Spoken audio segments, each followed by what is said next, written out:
Vamos lá, gente. Eu não queria vê-los aqui, mas já que estamos, né? Vamos tentar ver como é que faz o recurso. Eu recomendo que sempre recorra, até mesmo assim quem tirou uma nota muito baixa, porque eu já vi gente com nota muito baixa conseguir. Então não existe assim um parâmetro. Ah, faltou pouco, né? Ah, faltou muito. Isso não existe. O que existe, na verdade, é a correção mal feita, né? Eu acho assim, ó, que quem está assim, eu fiz tudo e eles me zeraram. Agradeça. O pior é a pessoa que não fez nada e eles zeraram com razão, né? Sim, mas é verdade, né? A pessoa diz assim, não, mas é que eu fiz tudo e eles zeraram. Parabéns, tu tem chance, né? Tá no padrão. E se eu errei a peça, aí eu vou dizer para vocês, errou a peça, nesse caso aqui não tem o que fazer. Né? Porque não tinha... Não tem como a gente achar assim, uma interpretação diferente para errar a peça, entenderam? Eu fiz uma exceção, um agravo, não. Aí não tem como. Então, tem duas coisas que são assim irrecorríveis. O zerar a peça por identificação ou por erro da peça. Isso daí não... Né? Aí o que eu sugiro? Nem perde teu tempo aqui, né? Porque, infelizmente, não tem como. Agora, a gente vai ver como é que faz o recurso, vai tentar achar alguns furos. Aliás, a própria banca já oferece alguma coisa para nós nesse menu aí de gafes deles, até pela diferença do padrão de respostas em relação ao próprio espelho, né? E aí a gente já consegue colocar eles mesmos em contradição, e a vantagem é que a gente vai poder trabalhar com os dois para fazer o recurso. O recurso ele é muito objetivo. Eu vou dizer para vocês. Vocês sabem que há anos eu tenho essa experiência de fazer esses recursos. Há mais de 10 anos, não vê o caso quanto tempo, né? Mas o que essa banca principalmente faz? Eles olham objetivamente o quê? O que a pessoa acertou e o que não foi avaliado. Entenderam? Algum erro de conteúdo vai ser muito difícil da gente arguir. Existe lá na questão 3 um problema que seria comentável, a questão do menino já ter 5 anos e não poder estabelecer o fideicomisso em relação à pessoa que já está viva e sim a prole que está por vir. Essa questão é discutível. Mas, de resto, o que tem que fazer no recurso? Tudo muito objetivamente e tudo sem identificação. Vocês vão se chamar o tempo todo de o candidato ou a candidata, o examinando, o recorrente. Né? Ó, vocês vão se... Pode botar no feminino? Pode. Né? Isso não tem problema. Para fazer o recurso, vocês vão se denominar o recorrente, ou a recorrente, ou o examinando, ou examinanda, e ainda o candidato,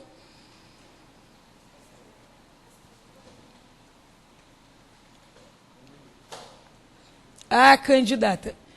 Vocês não vão escrever nada além disso daqui, o tempo todo. Sempre na terceira pessoa, como se faz um recurso mesmo, né? Exatamente assim.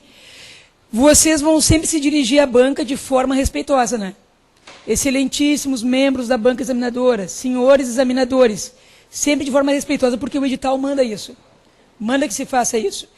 E a minha sugestão para vocês é que vocês façam primeiro em Word. Aí depois vocês copiam e colam lá na página de vocês. Vocês já abriram lá, né? E viram o espaço do recurso. Então vai ter um espaço. Não toca direto lá porque vai dar uma impressão para vocês que o negócio vai fechar aqui, sabe? Então primeiro façam no Word o recurso de vocês, montem ele todo e depois vocês copiam e colam lá, que daí é bem rapidinho, né? E não tem problema nenhum. Então, isso daqui é o básico, não se identificar, senão eles nem vão ler. E eles também não leem recursos com fundamentações idênticas, né? Porque, eventualmente, vocês têm uma ideia de trocar com alguém algum recurso, mas se for idêntico, não. Claro, o parecido é normal até, né? Até porque vocês vão assistir essa aula, vocês vão assistir mais umas 300 aulas e todo mundo tem uma fundamentação parecida. Mas não façam igual. Recursos iguais não são corrigidos. Eles não são corrigidos. Bom, vamos começar pela peça. Na peça de vocês, olhem bem, eles falam da historinha que o sujeito andava e houve danos, um dos danos causados pelo morador específico do apartamento 601 e o segundo caso foi um erro médico, né, que eles deixam uma gase na cabeça dele. Bom, olhem só. Quando veio o padrão de respostas no dia, porque o padrão saiu no dia, eles colocaram assim, a peça a ser formulada é uma contestação à ação indenizatória proposta por João. A peça. O condomínio deverá arguir em preliminar que não é legitimar o passivo da ação, tendo em vista que o conhecimento de que o pote de vidro foi lançado do apartamento individualizado 601. Isso é, da unidade autônoma reconhecida. Aí eles botam ali o artigo 938. Então, vai acionar a unidade específica e não o condomínio. O condomínio somente seria parte legítima na impossibilidade de saber quem largou. Isso foi o padrão. Espelho, já percebendo que não estava batendo com o padrão, e aí vem a história que vocês vão ter por onde impugnar. O espelho diz assim, ó, fundamentação jurídica, arguição de carência de ação, por legitimidade passiva do condomínio pela identificação de onde foi lançado o vidro, e arguição de carência de ação por legitimidade passiva em relação ao erro médico. No padrão, o erro médico está como mérito. No padrão diz assim, ó, no mérito, deverá o condomínio arguir que não há obrigação de indenizar em relação aos danos da cirurgia. No padrão, o erro da cirurgia é mérito. No espelho, é preliminar. Tanto que lá nos pedidos eles falam em preliminares, né? E estão as duas. Aí vai dizer, como é que eu trabalho com isso? Primeira coisa, isso daqui é o cerne da questão. Vai depender muito do que vocês responderam. Pelo que eu saiba, quase ninguém botou os dois em preliminar. Todo mundo botou em preliminar, né, a questão do condomínio em relação à unidade 601. Então, quem fez isso vai defender a sua peça a partir do padrão. Porque o padrão diz bem assim, ó, no mérito, deverá o condomínio arguir que não há obrigação de indenizar. Tá aí, se eu coloquei os dois, quem colocou os dois vai utilizar o espelho. Entenderam? É que vocês vão ter que saber o que utilizar, porque foi a banca que fez. Foi a banca. Então, vocês têm que trabalhar com aquilo que é mais favorável para vocês. Isso daqui é uma das questões mais importantes que tem aqui, e é uma das maiores gafes que eles cometeram, né? Imagina que eles escrevem bem, está bem assim no padrão, no mérito, deverá o condomínio arguir que não é obrigação, porque é do hospital, papapá. Olha aqui, ó, não da queda do pote de vidro, eles dizem no mérito, não da queda. Olha só, aí eles dizem, ainda que materialmente relacionado ao evento, a queda do pote de vidro somente se pode atribuir às consequências danosas do primeiro evento, quais sejam os lucros cessantes.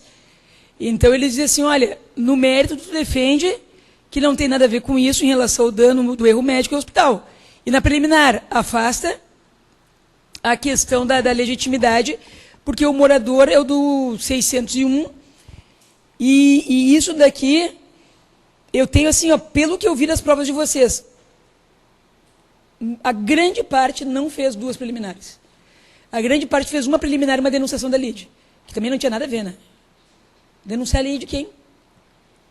Eu fiz, então, esquece. Nem comenta. Vai que eles não tenham visto, né? Não, é que vocês piraram. Denunciar a lei de quem? Qual é o vínculo do condomínio com o hospital para denunciar a lei? Mas a banca pelo menos não descontou, né? Tá bom, então deixa eu passar batido, né? Tá bom? Então, vamos lá. Primeiro quesito, endereçamento ao juízo da segunda vara civil da comarca da capital do Rio de Janeiro. Isso daqui eu acredito que ninguém tem errado, né? E se errou, mas gente, estava escrito aqui, ó, a segunda vara civil da comarca da capital do Rio de Janeiro. E se eu botei comarca da capital, eu sei que eles pontuaram, né? Para quem botou. Então esse aqui não tem problema. Aqui pode ser que tenha tido algum probleminha. Indicação das partes, condomínio Bosque Araras, olhem bem, representado por seu síndico, Marcelo Rodrigues. Não necessariamente o condomínio é representado pelo síndico. Ele pode ser representado pelo administrador. Está no artigo 12. Então, se vocês botarem, por exemplo, o condomínio Bosque, representado por seu representante, vocês têm o mesmo acerto de quem botou o síndico. Mas aqui falava síndico, mas tanto o síndico quanto o administrador são representantes em juízo. Isso é expresso no artigo 12. Isso daqui, se vocês erraram por isso daqui, vocês podem recorrer tranquilamente, sem problema nenhum. E se eu errei porque eu não botei o condomínio Bosque como réu contestante, é que, na verdade, eu vou dizer para vocês o seguinte, é o condomínio contestante, porque não é o síndico processado. O síndico é mero representante. Tá, mas e se eu botei, não tem como salvar? Aí depende muito da forma como vocês redigiram, entenderam? Se a pessoa botou assim, ó, por exemplo, Marcelo Rodrigues, na condição de representante, aí dá para tentar salvar dizendo assim, mas ficou claro que ele na condição de representante, ou Marcelo Rodrigues, síndico. Aí vocês podem tentar pedir a pontuação, dizendo que na medida que vocês falam que ele é síndico, é porque ele está ali na condição de representante.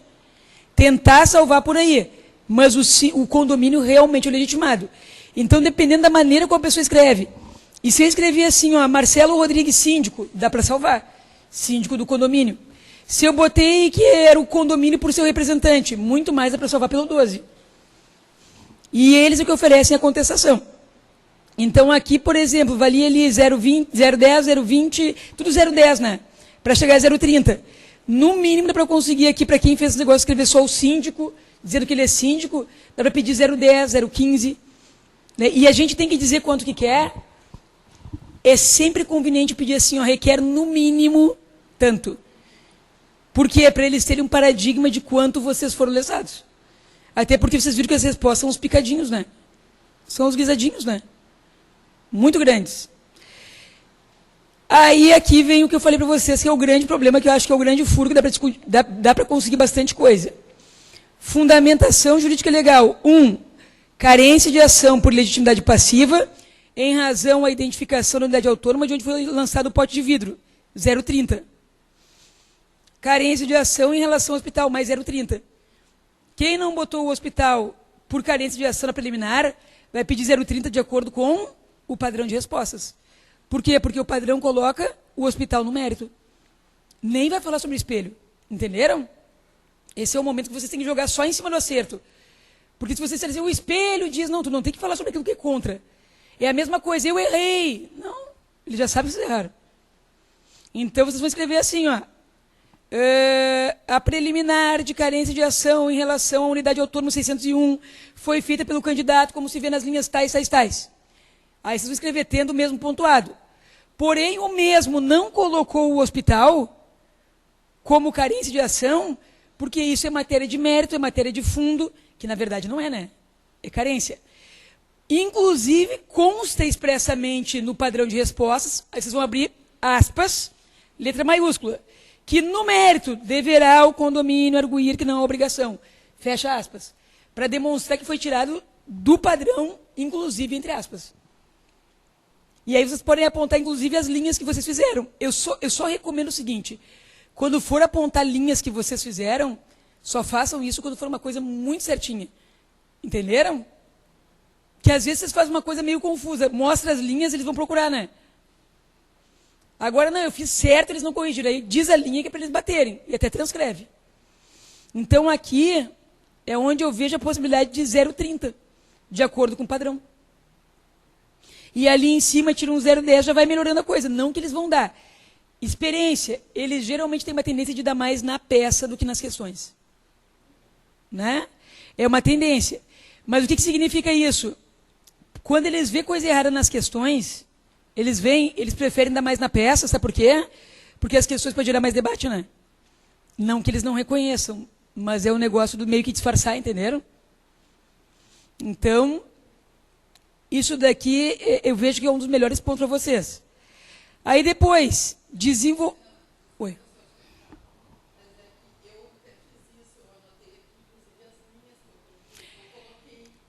Preliminar?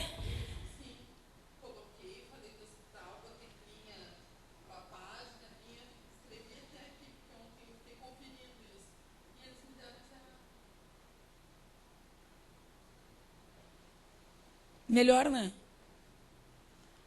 Não, mas isso daí é melhor, né? Não, correção é batida, né? Isso que a correção da peça eu ainda acho mais luxuosa, né? Vocês concordam? Porque a das questões é uma correção muito pior. Agora vamos ali, ó. Mas aí tu aponta as linhas. Desenvolver a impugnação contra a atribuição da responsabilidade civil ao condomínio, argumentando que, tendo em vista a identificação de unidade autônoma, onde foi lançado o vidro, é ao seu habitante que deve ser imputado o dever de indenizar. Vocês olhem só, peguem aí o artigo 938. Eu comentei isso com vocês, né? Eu comentei.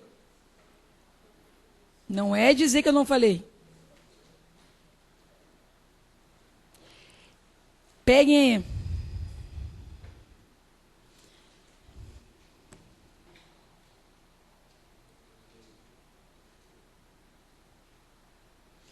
Olha ali, ó. Aquele que habitar prédio ou parte dele responde pelo dano proveniente das coisas que dela caíram ou foram lançadas em lugar indevido. Eles parafraseiam o artigo. E eu vou dizer para vocês, certamente vocês escreveram isso daqui em algum momento da peça. Todos vocês. Então, se a pessoa não escreveu isso, ela não desenvolveu a peça. Porque olha aqui, ó. Desenvolver a impugnação contra a atribuição de responsabilidade ao condomínio. Olha só. Argumentando que, tendo em vista a identificação da unidade onde foi lançado o pote de vidro, é ao seu habitante que cabe o dever de indenizar. Vocês escreveram isso de alguma maneira na peça. Vocês devem ter escrito assim, ó. Claro que vocês têm que pensar assim, ó, mas eu não escrevi com essas palavras. Não, se fosse com essas palavras, vocês tinham feito espelho, né? Então vocês devem ter escrito assim, ó. O apartamento 601 jogou o pote de vidro, ele tem que indenizar. Ou não foi o condomínio responsável porque pode identificar quem jogou. De alguma maneira vocês escreveram isso. Só que, olhem bem, às vezes a pessoa procura e não acha porque ela nem procura muito bem. E se vocês erraram um tópico como esse daqui que vale 0,50, eu acho um dos melhores para recorrer. É ruim quando a pessoa pontua um tópico desse, sabe? Mas e por que é ruim pontuar um tópico desse? Porque esse é o tipo do tópico que basicamente 90% das pessoas desenvolveram. Porque esse é o cerne da peça. Eu não achei isso, eu tenho certeza que se eu olhar, eu acho. Não, mas tu botou só isso, mas tu botou isso. Não, mas aí que tá, vocês não estão entendendo.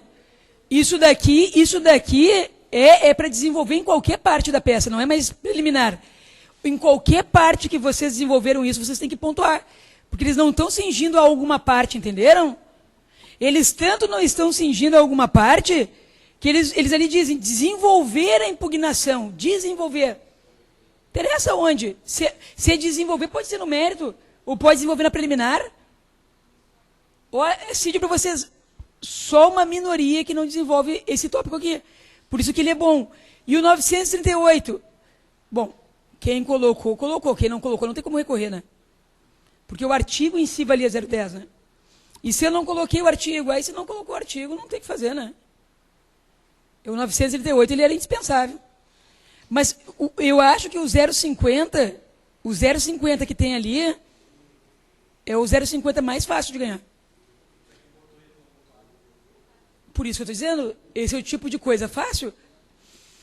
É que às vezes a pessoa que corrige, deixa eu dizer para vocês, essa pessoa, às vezes ela procura exatamente os termos do espelho, né? Só que isso daqui, como é fundamentação, ninguém vai escrever igual ao espelho. Igual. Shhh. Agora vamos lá. Depois, impugnar a pretensão de indenização, danos materiais. Quem botou lucro cessante, eles têm que pontuar igual, que é o nome mais técnico, é lucro cessante. Mas quem botou materiais, eles aceitaram.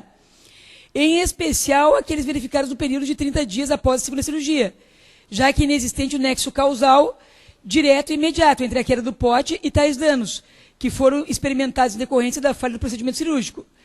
O que eles querem que vocês falem é sobre os lucros cessantes. Dizendo o quê? Que nenhum deles é devido. São 20 mil e 10 mil, não é isso? Nem os 20, nem os 10. Aí vocês vão dizer, mas se eu falei só dos 20, eu não falei dos 10. Se a pessoa falou só dos 20 mil, pede 0,25? Não, eu falei só dos 10 mil, pede 0,25? Tá, mas e o artigo que eu não botei? O artigo é outra coisa, é 0,10. Mas algum deles vocês têm que ter posto. Não, eu botei os dois. Claro, vocês concordam que tinha que colocar os dois, né? Porque o condomínio não tem nada a ver com nenhum dos dois casos. Nenhum dos dois. Não, mas eu botei só em relação ao pote de vidro, ou eu botei somente em relação ao hospital. Pelo menos a metade tem que ter. Por quê? Porque eles dizem que os lucros cessantes não são devidos nem em relação ao pote de vidro, que são os... Quantos dias mesmo? Os 30 dias e depois ficou mais 30, né? Então, em nenhum dos dois. Se os dois tipos ali, olhem só, de danos dos lucros cessantes, os dois casos, valia 0,50, a pessoa botou uma, tem que ganhar pelo menos 0,25. Vai dizer assim, mas e por quê? Porque eles uniram os dois tópicos. Entenderam? Vai dizer, mas tu acha? Olha, eu acho que vocês têm que recorrer. Agora, se nem vocês acreditam, aí, né? Tem que acreditar. Então, eles botaram. E se eu não botei o 403? Aí não tem o que fazer, né? E impugnar a alegação relativa à existência de dano moral indenizável, a fim de atender ao ônus da impugnação especificada, e subsidiariamente a sua fixação em valor inferior àquele pedido na inicial. Isso daqui eu achei... O N, não é o O do Borogodó. É o N do Borogodene, né? Isso aqui é inviável. Tudo bem, impugnar o dano moral pelo mesmo motivo. Eu não tenho nada a ver com isso, eu não tenho legitimidade, eu não respondo pelo dano moral, né? No mérito dizer o quê? Olha, nem cabe dano moral, se cabe, né? Não é nos termos pleiteados. Agora, daí a pessoa fazer o pedido de redução caso seja condenado, isso daí não existe, né? Então, o que vocês vão dizer num caso que nem esse? O candidato recorre, por quê? Porque disse que não deveria pagar dano moral. Não tendo pedido para reduzir, por quê? Porque quem pede para não pagar está pedindo muito mais do que pedir para reduzir. É ou não é verdade? O não pagar é muito melhor do que o reduzir. Mas imagina reduzir. Eu não sei de onde sai uma resposta dessa.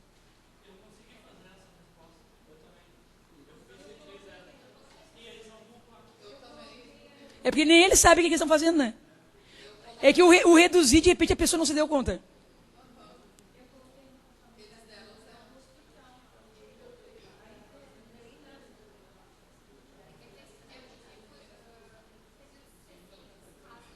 Eu vi?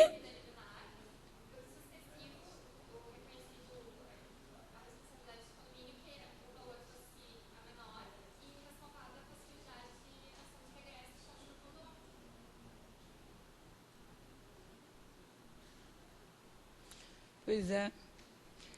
É que a peça que eles fizeram era uma peça muito difícil, né? Porque como é que eu vou pedir assim? Não, paga menos então, porque tá, tem um pote de vidro aí, né? Difícil, né? Mas quem pediu para reduzir, eles não pontuaram, vocês têm que comemorar. Quem aconteceu isso é muito mais feliz que a média.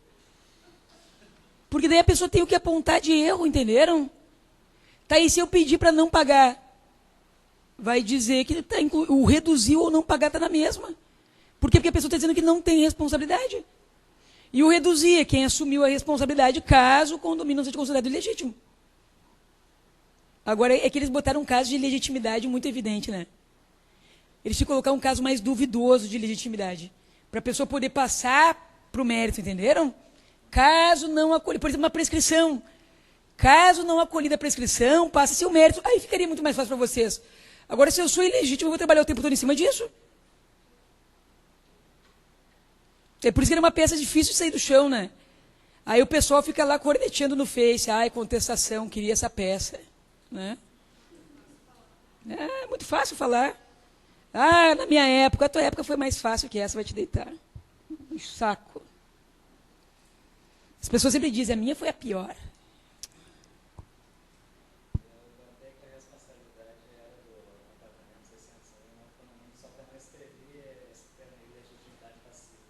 Ah, mas dá na mesma. Tu escrever isso daí, desde que eu tenha usado o fundamento.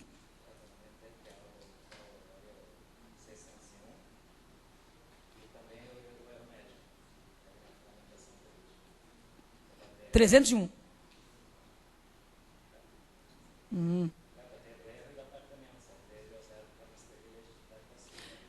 Não, deve ter sido alguma coisa no artigo, alguma coisa por ali.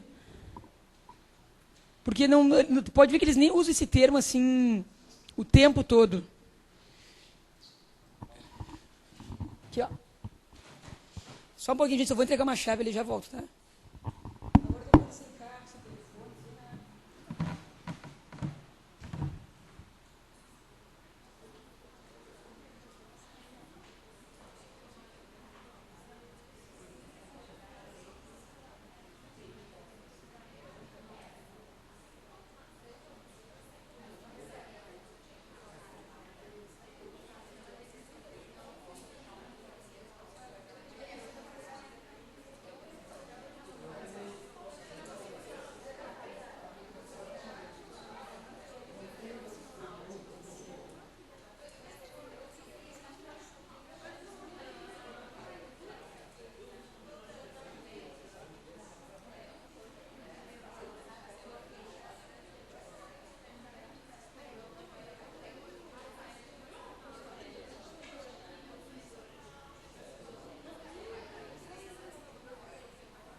Vocês estão tudo chorando, né? Olha aqui, eu fiz, olha que eu fiz. É que nenhum parente ouviu vocês até agora, né? Os parentes assim, tá bom. Não foi assim? Olha aqui, eu acertei a pessoa, olha a novela. É muito angustiante isso, né? O mais angustiante é tu saber que uma pessoa fez igual a ti, passou e tu não.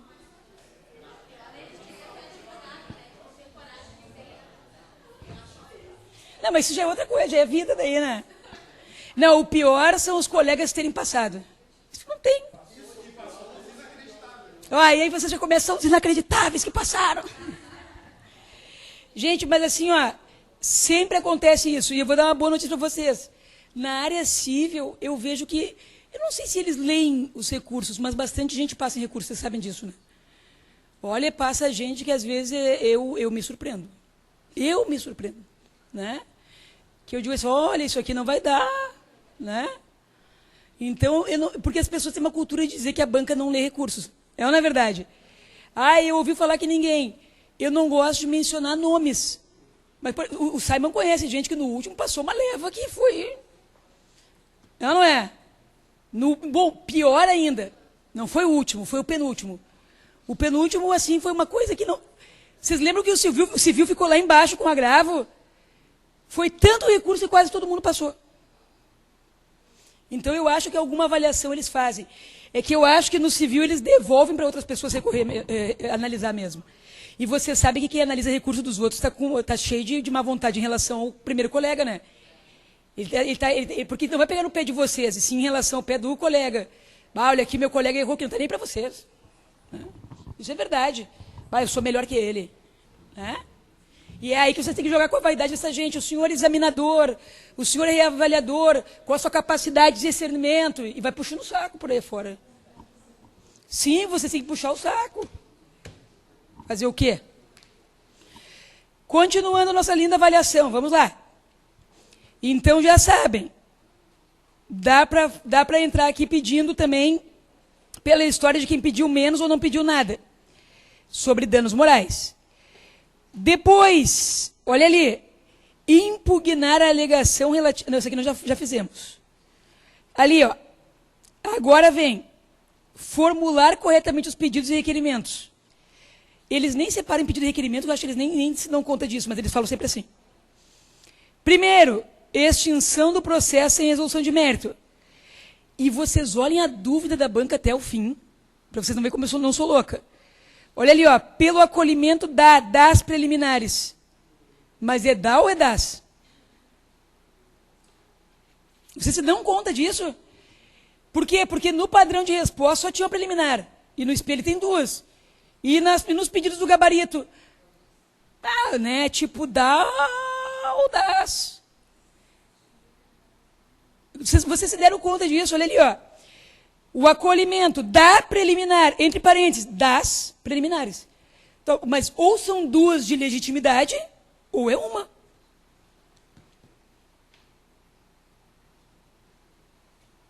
É porque eles sabem o que eles fizeram no padrão, né?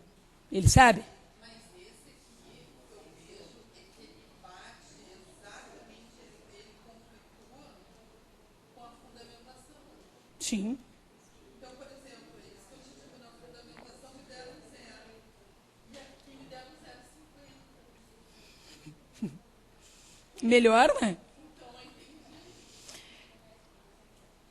Então, quem botou só uma preliminar ganha quanto? 0,20. E quem botou duas? 0,20. Aí depois, assim, ó, pedir extinção do processo sem julgar o mérito já valia 0,20.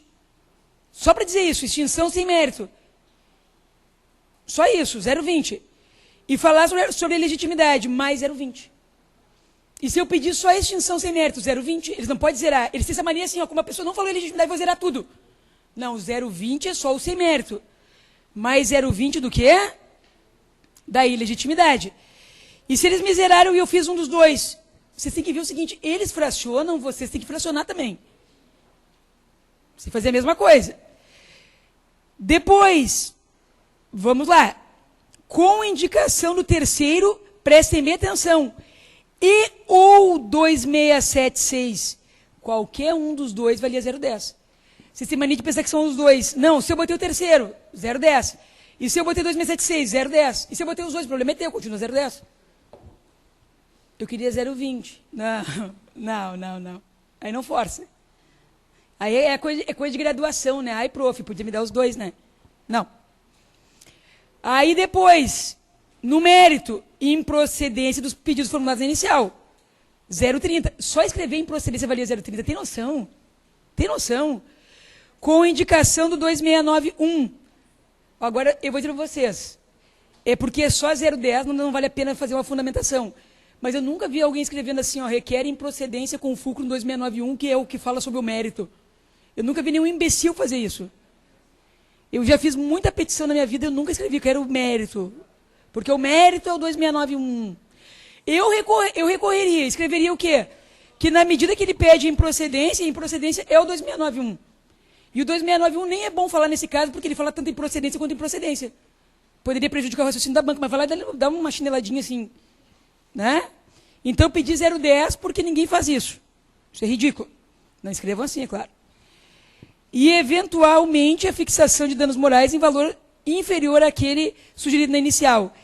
Quem pediu para não pagar dano moral, pede também. Diz, olha, o candidato pediu para não pagar o dano moral, né, de acordo com o que se esperava pelo contexto da peça. Não compara com o espelho e pede o 0,10. E daí tu tem 0,10.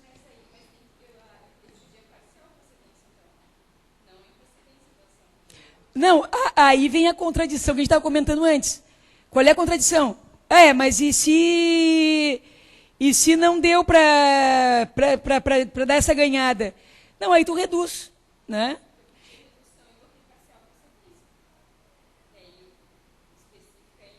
E aí eles te zeraram. Eles te tiraram o 0,30, mas te deram 0,10. Como assim nada? Tu não pediu inferior? E não te deram 0,10? E ainda tiraram de vocês o 0,30 porque botaram parcial procedência. Não, mas aí vocês têm que recorrer. Você tem que deixar bem claro, na medida que o espelho fala na redução, a parcial procedência sucessivamente é uma consequência, porque ninguém vai reduzir sem ser pelo menos parcialmente procedente. É uma incoerência. Tu vê, né? Aí, nesse caso, eles tiraram de você 0,40 maior. Porque, olha aqui, ó. Improcedência é 0,30. E a redução era 0,10. Aí vocês pediram redução, perderam o 0,10 e o 0,30. que era muito melhor o 0,30 nesse caso, né? Ou seja, quem não fez o que eles queriam, ganhou mais do que quem fez o que eles queriam. Porque quem pediu improcedência ganhou 0,30. Mas você tem que apontar isso no recurso, né? Na medida, você tem que escrever bem assim, ó, na medida em que a banca diz que é para não pagar danos morais ou pagar em valor inferior ao sugerido, você tem que deixar bem claro, não se pode pedir improcedência, e sim a parcial procedência, sob pena de contradição. Assim requer o 0,30 constante, né? E quem pediu para não pagar nada acertou o 0,30. Né? Aí, pelo raciocínio inverso, você diz assim, ó, considerando que o espelho fala em improcedência, não se pode falar em valor reduzido. Portanto, pede o 0,10. É que o artigo vocês vão recorrer de qualquer maneira, porque ninguém fala 2691, né? Ninguém fala 2691. Até porque o 2691 vai ter um problema maior para eles. O 2691 só fala procedente ou improcedente. Para vocês, o problema do 269 é que o procedente não aproveita. Né? Para eles, o problema é que não tem parcial no 2691. Então, quer dizer, eles conseguiram fazer com que... Mas sabe por que eles conseguiram fazer com que todo mundo recorresse, né? Porque eles foram contraditórios? Então, quem pediu improcedência tem que dizer que tem que ganhar o 0,10 para não pagar nada, porque na medida que a própria banca admite a improcedência, é para não pagar nada. E o 269? O 269 não é aplicável, primeiro, porque ele não é utilizado na advocacia, na prática, e segundo, porque ele fala de procedência ou improcedência, não sendo aplicável ao caso. E aí depois, e quem fez o contrário, que foram alguns? E se eu pedir que fosse fixado em valor menor, dizer que quer o 0,30 da improcedência, porque se a própria banca admite o valor a menor, é porque ela admite a parcial procedência. E também não uso o 2691, porque a parcial procedência não está no 2691. Ela não está ali. Vocês vejam, foi o tópico onde eles conseguiram errar com todo mundo. Foi uma prova que eu não vi grandes notas até agora. Assim, passei, a pessoa assim, passei, eu sou um gênio, 8. Foi a média, vocês viram, né? Não média. Eu acredito. Isso é ótimo, né? Porque ele vai para recurso, tem que...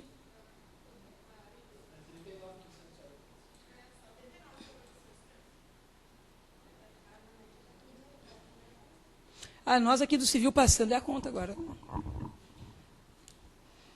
Fazer o quê? Continuando. São muito mesmo. Olhem lá. Condenação em custos honorários. 0,30. Eu não pedi. Aí não tem como, né? Protesto pela produção de provas. 0,30. Eles foram bem bacanas dessa vez, né? Fechar a peça. 0,10. Aí eles se deram conta. Faltou ponto agora. Como é que a gente faz? Olha ali, ó. Estruturar a peça corretamente. Preliminar, mérito pedido. Né? Agora, e se eu não escrevi preliminar, mas você escreveu da ilegitimidade, é a mesma coisa. Então, isso daqui é pontuação garantida, né? Não, mas é que eu fiz uma coisa inteira. Bom, aí não vai ganhar pontuação mesmo, né? Aí não tem como salvar. Mas assim, ó, vocês olhem só, ali na qualificação, naquela fundamentação que aquele 0,30 ali é o mais fácil que tem, mas tudo bem, vamos imaginar. Eu só botei uma das ilegitimidades. Vocês têm direito a pelo menos 0,30. O mais fácil de todos, alguém tocou um pote de vidro, e a gente sabe quem é. 0,50. Esse daqui não tem como. Estou tirando os artigos. A questão da indenização, pelo menos 0,25. Porque de um deles ali vai ter que ser um dos lucros cessantes. Botei os dois, melhor. Bem melhor. A questão do dano moral ali, não botei ou pedi alguma coisa. Dá 0,25, 0,30. Depois, os pedidos corretamente. Vai depender, vai dar 0,30 ou 0,10. Quer dizer, a gente vai fazendo um levantamento assim por cima, dá para puxar aí um ponto. Claro, que fazendo a peça, são puxar tudo, né? Só não, claro, não peça assim, eu errei, mas bem que eu podia ganhar, né? Eu já vi recurso assim. Faltou tão pouco. Né? Mas é que, na verdade, assim, ó, faltou tão pouco, porque pedagogicamente ninguém poderia reprovar por 1 décimo, 2 décimos. Porque não existe uma diferença intelectual entre um aluno que tirou 6 e um que tirou 5,9. Isso aí é a pedagogia. Eu fiz letras nessas coisas, a gente sabe, né? Ah, não, mas um aluno que tirou 5,9 ele é tão bom quanto um aluno que tirou 6. Eu acredito nisso, sinceramente. Mas a banca não está nem aí para Piaget, para o diabo, né? A banca não está nem aí. Então, vocês têm que fazer... E é bem assim, bem objetivo. Ah, eu achei uma jurisprudência, posso dar uma dica? Coloca essa jurisprudência depois de tudo que tu fizer, porque provavelmente ela não vai ser lida. Muito provavelmente ela não vai ser lida. Então, nem te dá o trabalho. Nem te dá. Agora, vamos às questões. No meu ponto de vista, a questão que mais dá para tirar ponto é essa questão 1. Né? A questão 1 e a que menos dá para tirar ponto, qual é? A 4. É que a 4 é a mais redondinha de todas, vocês concordam? A 4 é assim, ó, ou acertou ou errou. É porque a 4 ela é muito objetiva. Ela era muito certeira. E a 1 está mal feita. A 3, né, é aquele problema que é discutível. E a 2 também tem um problema sério nela. A banca cai uma contradição incrível nela. E aí dá para pedir para um lado ou para o outro. É que a questão 1, eles perguntam uma coisa e vão se aprofundando em outras, né? Vamos lá. Questão 1. Aqui. Após o período de relacionamento amoroso de 2 anos, Mário Alberto, jovem com 17 anos de idade, e Cristina, com apenas 15 anos, decide se casar. A mãe de Mário, que detém sua guarda, autoriza o casamento, apesar da discordância do pai. Já os pais de Cristina consentem com o casamento. Com base na situação apresentada, respondem os itens a seguir. É possível o casamento entre Mário e Cristina? Aí o padrão diz assim, ó, no primeiro tópico, o examinando deve esclarecer que não é possível o casamento, uma vez que, não obstante Cristina ter o consentimento de ambos, ela não tem idade núbio, capacidade matrimonial. Importante ainda o examinando observar que Mário e Alberto necessitam do consentimento de ambos os pais, uma vez que o consentimento no casamento é atributo do poder familiar, inerente a ambos, e em iguais condições. O fato da mãe ter a guarda não retira a autoridade do pai, não prevalecendo, portanto, a vontade materna, necessitando do suprimento judicial no caso de negativa e justificada dos genitores. Aí nós já temos um problema. A pergunta é possível o casamento entre Mário e Cristina? A resposta era, não. Aí vem o espelho. Cadê aqui?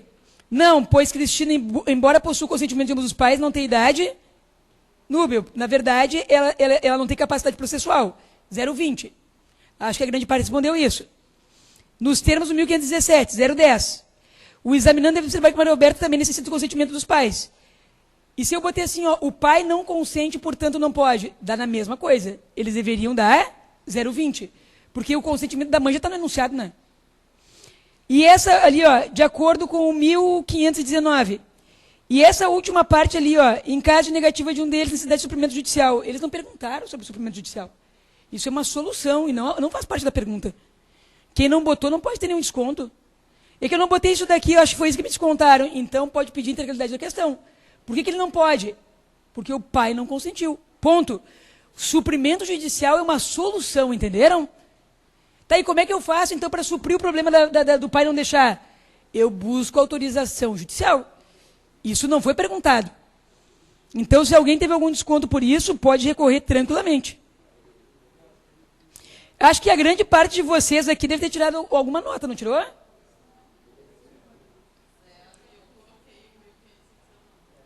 Mas qual foi a fundamentação de vocês? Vocês disseram não?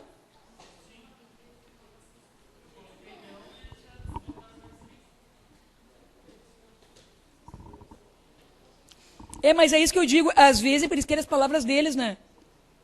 Era só dizer assim, ó, não, ela porque não tem idade e ele porque o pai não deixa, ponto. Artigo 1519, 1517, no mínimo tinha que ganhar aqui o 0,60.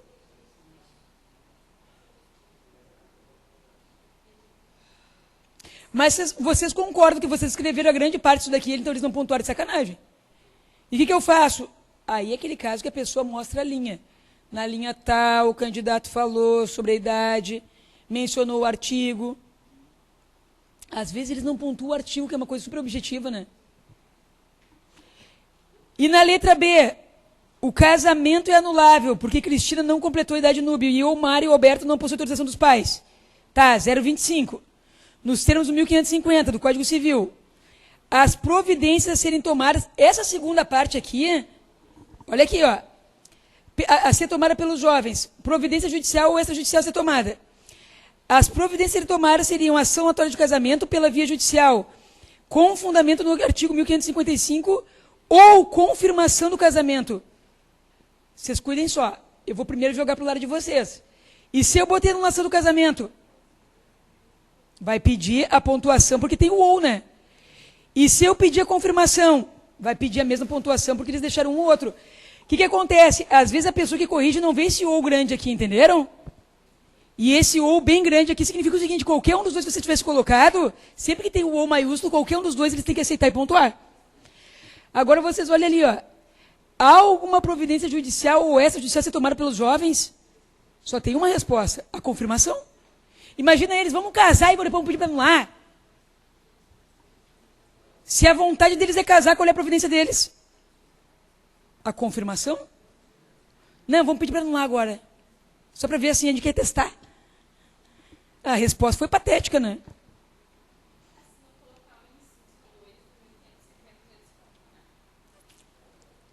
Eu sempre digo, recorre. Mas eu sempre falo em sala de aula, né? Eles querem um negócio muito específico, né? Inciso 1, inciso 2. Mesmo assim, vale a pena recorrer, né?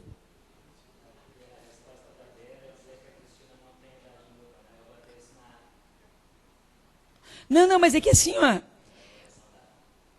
O que eles fizeram na letra B, e isso daqui é o que... Ó, caso se casem, quais efeitos do casamento? Ele é anulável.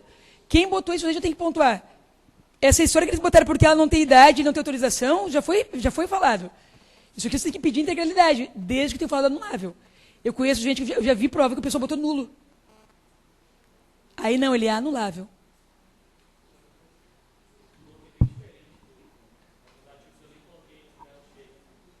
Te deram cheia?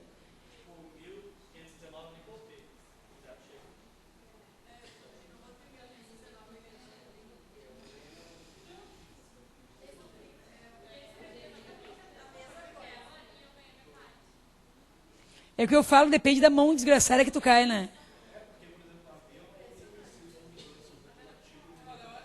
Olha, ele não botou inciso e levou integral. 0,10. E tu olha que o 1519 não é nem ou. Ele faz parte da resposta.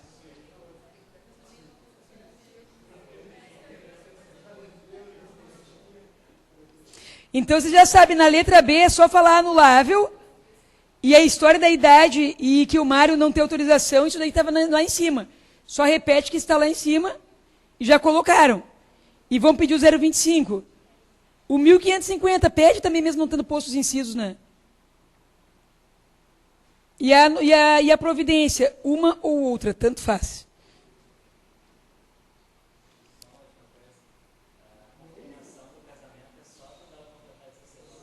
Isso. E ele com consentimento judicial, pelo menos, né?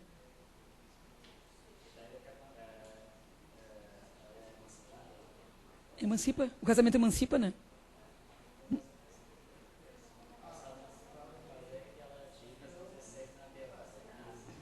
É que tu trocou.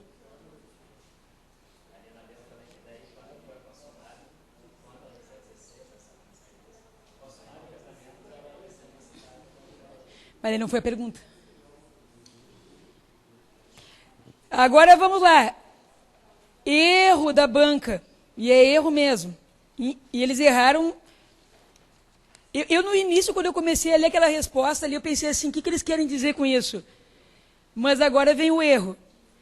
Tá, eu não vou ler a questão para vocês. A entrevistadora, papapá, e vai lá o cara no blog, queima ela, queima o filho dele. Foi mais ou menos a história do Rafinha Bastos, né?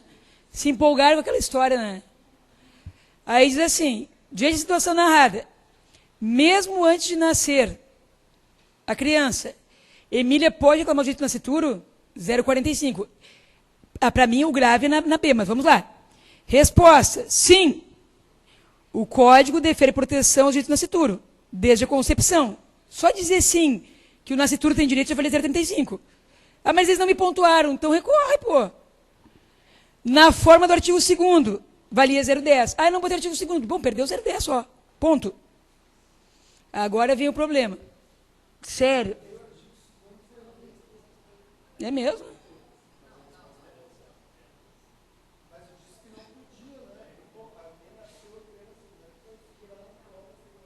É que nesse caso ela foi ofendida diretamente.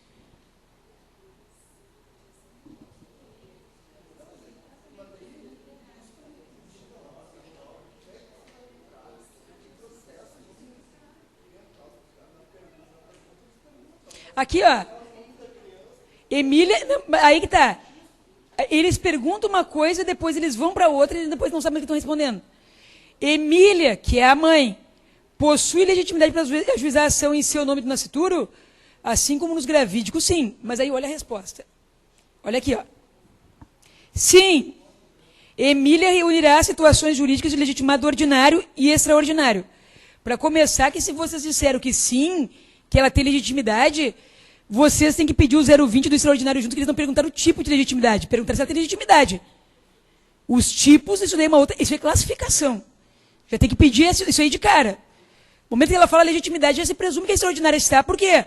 Porque se ela está demandando pela filha, é extraordinário, isso é presumido. Mas aí continua, para vocês verem como aqui eles estão bem perdidos. Ó.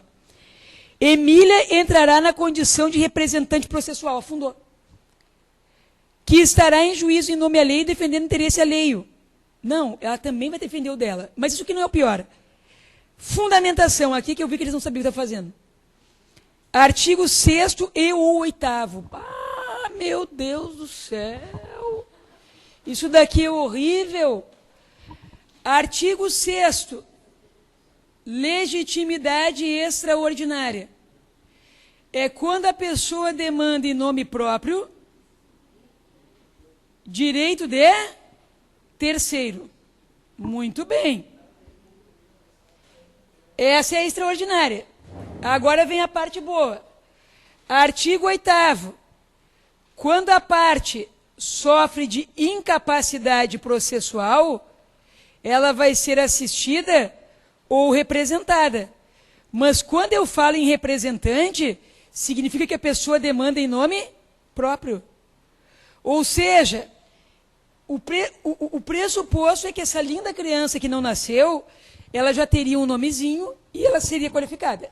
Então, a nascitura, que não nasceu, representada por sua mãe, porque o 8º é a representação e não a legitimidade. Entenderam? E os dois não cabem juntos. E por que não? Porque eles estão dizendo que ela vai ser legitimada, extraordinária e representante. Eu só sou representante de alguém que é parte. E se a guria não é parte, eu não sou representante. Se ela não é parte, o bebê não é parte, concordam? O bebê não é parte, então eu não represento ninguém. Eu tenho legitimação extraordinária. Tá, digamos que eles não sabem usar esse termo. Substituto processual é outro termo, mas representação não. Tá?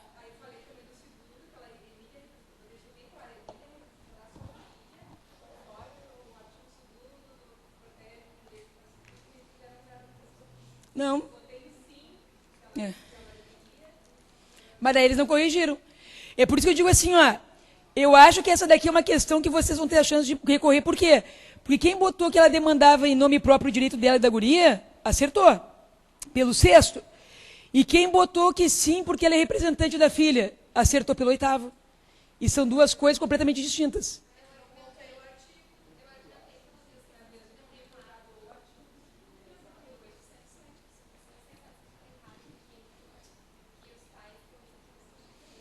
Mas daí é na responsabilidade, né? Aí é no passivo. Não no ativo.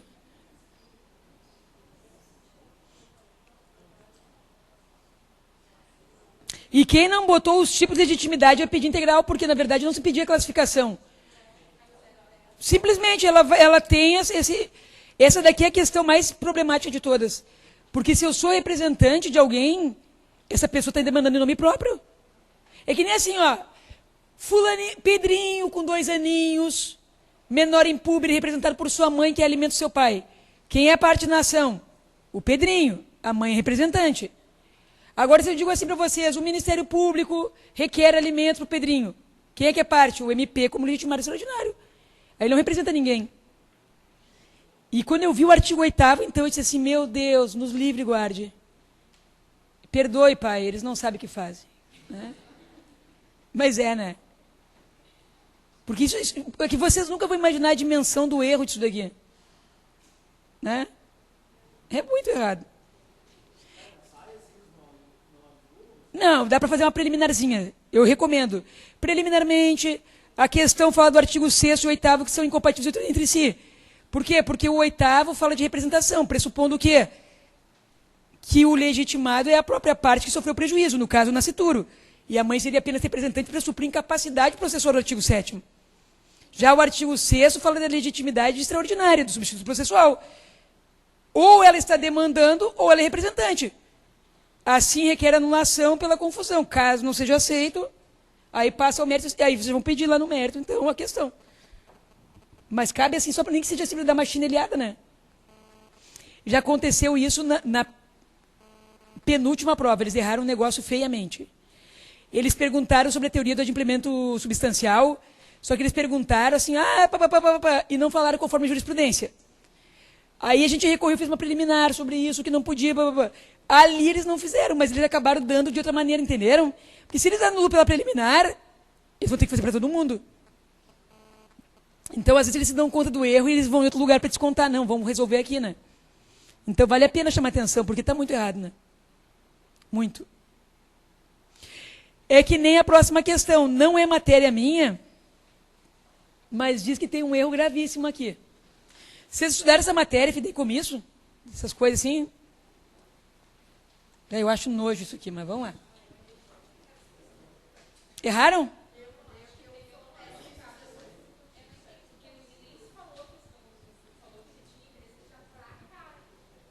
É que isso daqui...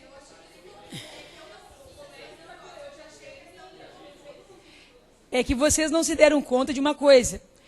Quando uma pessoa deixa alguma coisa para alguém, com a condição que depois fique para outra pessoa, como é que se chama isso? Fideicomisso.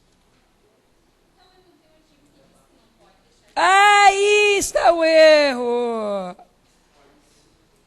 É aí que está o erro da questão. Olha aqui, ó. Pega lá. Pega lá. Artigo no Código Civil.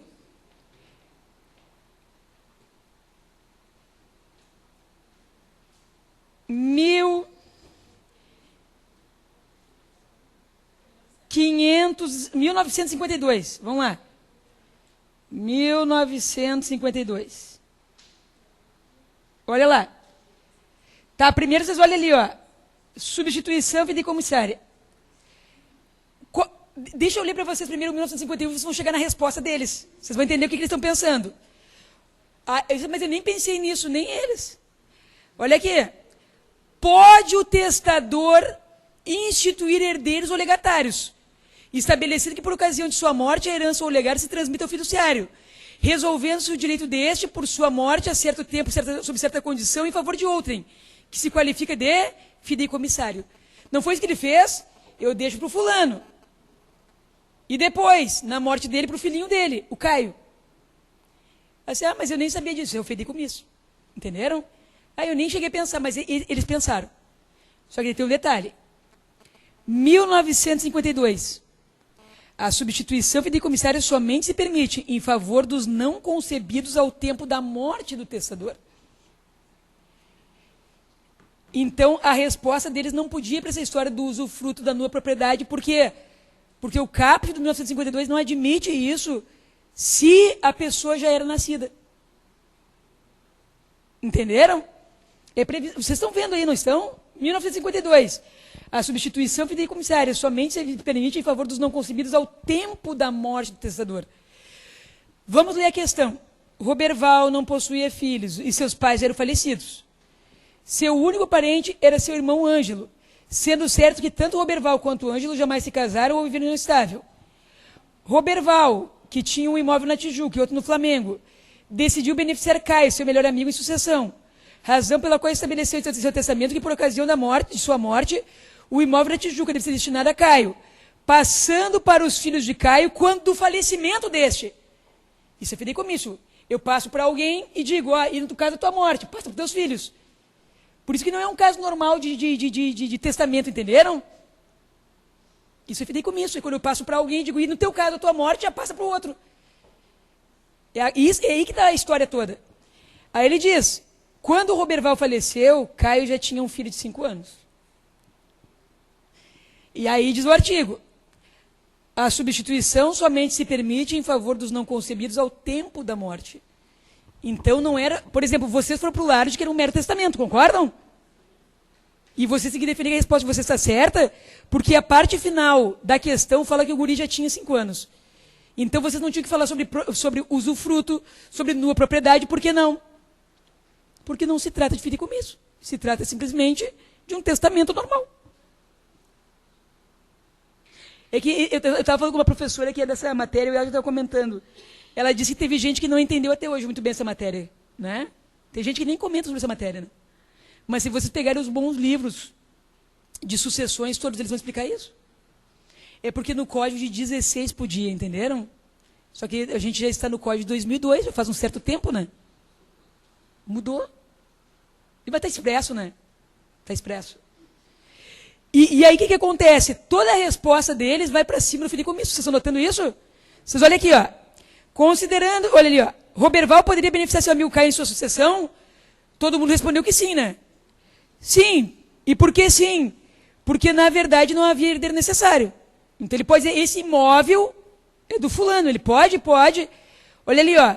Pode beneficiar Caio em seu limite, em virtude de não ter herdeiro necessário, o Roberval poderia beneficiar Caio sem limite quantitativo. Se ele podia passar tudo, porque irmão não era herdeiro necessário. Aí artigos 1845 e 1850. Eu acho que o 1829 fica até melhor aqui, né? Mas tudo bem. Aí ali, ó. O imóvel da Tijuca caberá ao filho de Caio numa propriedade, e a Caio usufruto. Aí eu fideicomisso. Porque olha só o que eles dizem aqui, ó. No 1951. Substituição fideicomissária.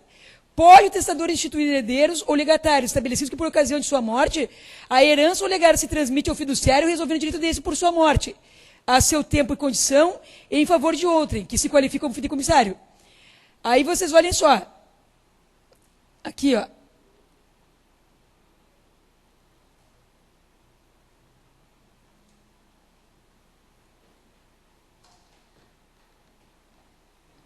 No próprio... Cadê aqui?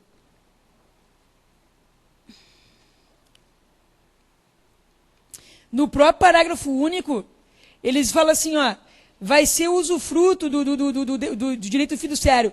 Esse parágrafo único aqui, quando a gente pega toda a doutrina de jurisprudência, eles dizem o quê? Que ele tem que ser visto de acordo com o caput, que não admite mais que se faça fideicomisso em favor de quem já era nascido. Aí vocês vão ter que defender a resposta de vocês. O livro da Maria Berenice Sucessões já fala nisso. O livro daquele Cristiano Chaves já fala nisso. Qualquer livro vai falar sobre isso para vocês. Qualquer código civil comentário vai dizer que não pode. Que a interpretação do artigo, do código, claro, tem que olhar pelo código atual, né? Diz que não existe esse fideicomisso. Então quer dizer que toda a letra B está prejudicada? Toda a letra B. Eu acredito que sim, nesse caso. Porque é muito gritante, né? E se você, nesse caso, vale a pena botar alguma doutrina, né?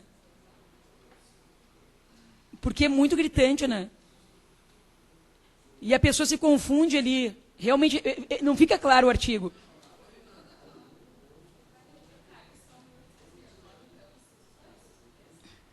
O 1829 teria que pontuar quem botou, né? Aí, a pergunta deles é assim, ó, descreva a sucessão. Eu entendo assim, ó, que descreva a sucessão para começar. Eu não tinha nem que escrever negócio de nua propriedade e de aba 4. Para mim seria assim, ó, descreva a sucessão, como é que vai ser substituído, como é que vai ser? Vai ser o imóvel da Tijuca pro, como é o nome do amigo? Caio. E o imóvel do Flamengo pro irmão. Foi isso que perguntaram?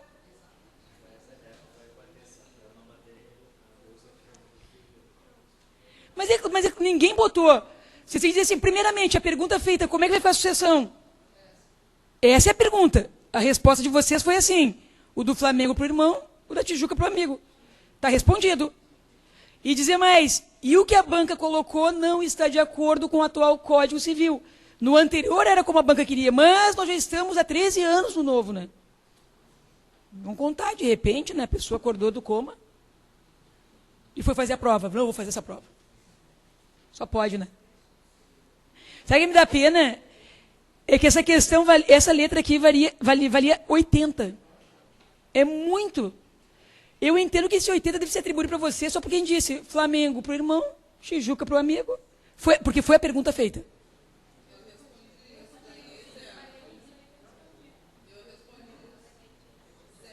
Não, e ele diz assim, ó, consistente nos dois imóveis, é saber Tijuca e Flamengo. Ah, então tá. É que eles perguntaram uma coisa, saíram para outra, mas Deus faz a tampa, o diabo faz a panela. Né? E aí as duas não se fecham.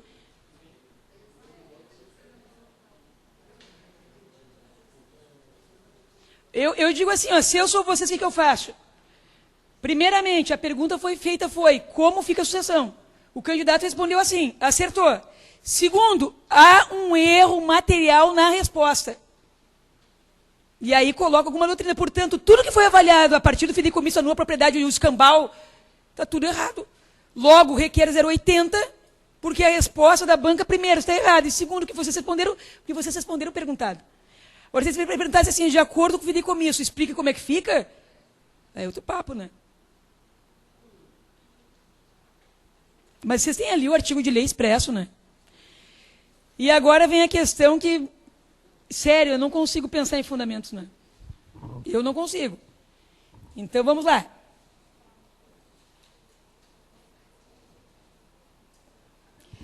João e Maurício são moradores e proprietários de imóveis vizinhos situados na cidade do Rio de Janeiro. Embora seu imóvel disponha de acesso à própria via pública há mais de 20 anos, João atravessa... Mais de 20 anos, já ficou a dica, né? João atravessa diariamente o terreno de Maurício para chegar ao ponto de ônibus mais próximo de sua moradia, pois esse é o trajeto mais curto existente. Ademais, o caminho utilizado por João é pavimentado e conta com um sistema de drenagem para águas pluviais. Além disso, na cerca que separa os dois imóveis, há uma porteira de onde tem início o caminho. Determinado dia, Maurício decide impedir João de continuar a atravessar o terreno. Com esse intuito, instala uma grade no lugar da porteira existente na cerca que separa os dois imóveis. Inconformado, João decide com seu advogado. Tem João direito de constranger Maurício? Sim, porque existe uma outra passagem. Ele só teria o direito de passagem livremente para sempre se não tivesse outra. Mas nesse caso tinha. Olha aqui, ó. Tem João esse direito? Aí vamos lá. Olha ali, ó. A resposta é negativa, tendo em vista que o direito de passagem forçada assiste apenas ao dono do prédio que não tiver acesso à via pública. Ou seja, se ele tem um outro acesso, para que usar aquele ali? Isso está no artigo, né, gente? É que sabe o que é? Essa questão 4, se eu falo para vocês, gente, isso aqui vai cair, passagem forçada, não sei o quê, vocês dizem assim, nem fala um negócio desse. Nem fala, Deus me livre. Foi a questão mais fácil. É que isso que eu digo, eu nem sabia isso, vocês não sabem, mas acertam. Aí depois disso, a servidão de trânsito. Olha ali a segunda pergunta. Independentemente da resposta anterior, pode João ingressar em juízo para que seja reconhecida a aquisição do direito real de servidão de passagem por meio do campeão? Está desenhado no artigo, né? Está desenhado, ó. A servidão de trânsito proporciona utilidade para o prédio. Olha ali, dominante de João, e grava o prédio servente pertencente a Maurício. Além disso, encontra os requisitos do 1379, estão todos ali, né? Olha ali, ó. Caput parágrafo, para aquisição de direito real de servidão por meio de uso capião. A servidão é aparente, tendo em vista a presença de obras exteriores, pavimentação, drenagem, e houve exercício contínuo em contexto da servidão, por 20 anos. Aliás, eles falam mais de 20 até, né? Então, é expresso no artigo. Aí aqui eu vou dizer para vocês, o que vocês podem tentar recorrer é que, de repente, vocês escreveram de uma outra maneira e eles não entenderam muito bem. Porque, por exemplo, ali eles botaram o tipo de obras. Isso aqui não precisa colocar, né? Isso aqui já está no próprio enunciado. Mas essa questão 4 aqui, infelizmente, ela é a mais difícil de recorrer. Só se fizeram assim, eu acertei, mas eles não avaliaram. Aí está ótimo. Maravilhoso. Agora, não, eu errei. Errou, está errado. Isso aqui não tem.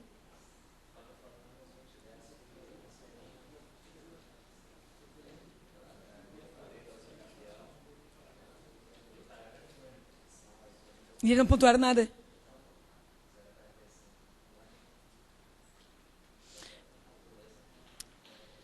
Então vocês já sabem como é que começa todo o recurso. Assim, o recorrente, inconformado, vem perante essa banca examinadora, recorrer da questão tal, botem lá, questão tal letra. Diz o motivo, diz por quê, e pede no mínimo tanto, ou integralidade, né? E vou fazer por letra, sim. Vai abrir lá para vocês, quando abrir o site, recurso, peça, questão 1, aí depois outro, questão 1, questão 2. E não adianta se formatarem e fazerem horrores. Quando joga lá dentro, perde toda a formatação. Ah, eu centralizei, depois eu botei vermelho, pum. Lá dentro, o máximo que eles reconhecem é maiúsculo e minúsculo, né? Sério, sério. E eu sei porque às vezes você se mata lá no Word, né? Eu fiz um negócio lindíssimo, né? Aí tu larga lá dentro e o que acontece? Ele chupa a formatação toda e fica uma porcaria. Não, é verdade, né? E cuidar com os caracteres, né? São quantos mil mesmo para a peça? 5, né? Dá uma olhadinha, ela só confere isso antes. E no Word, vai contando no revisor, né? A pessoa faz um recurso de 15 mil caracteres, depois quer ver tirar. Se bem que não é para ser extenso, né? Tem que ser objetivo. Mas às vezes passa. Às vezes passa. Ó, gente, vocês têm que sentar, fazer um recurso bem feitinho, tem que ter fé, tem que rezar. Sabe que esse daí que é o momento de São Judas Tadeu, né? É as causas perdidas. Sim, vocês já perderam, né? E agora é o milagre. Sabe por que São Judas Tadeu, né? Porque quando falava assim Judas, todo mundo achava que era o inimigo de Cristo, né? E não existe um santo chamado São Judas Tadeu, então ninguém chamava por ele, que confundia com Judas. Por isso que ele é das causas perdidas, porque já quando passava o momento a pessoa se mas e aquele Judas era um outro santo. Sabia disso? História? Pois é. Então reza para ele, faz uma promessa, seja bom de coração. E tenha fé, né, que a força da mente ajuda também. Mas faz o recurso. Você diz assim, mas eu fiz uma coisa ridícula. Recorre que às vezes os ridículos passam. Né? Os inacreditáveis já passaram. Imagina a primeira etapa de novo. Não. Você sabe que eu tenho um aluno que eu considero ele um fenômeno. Ele deve estar já na sexta, ele passa em todas as primeiras etapas.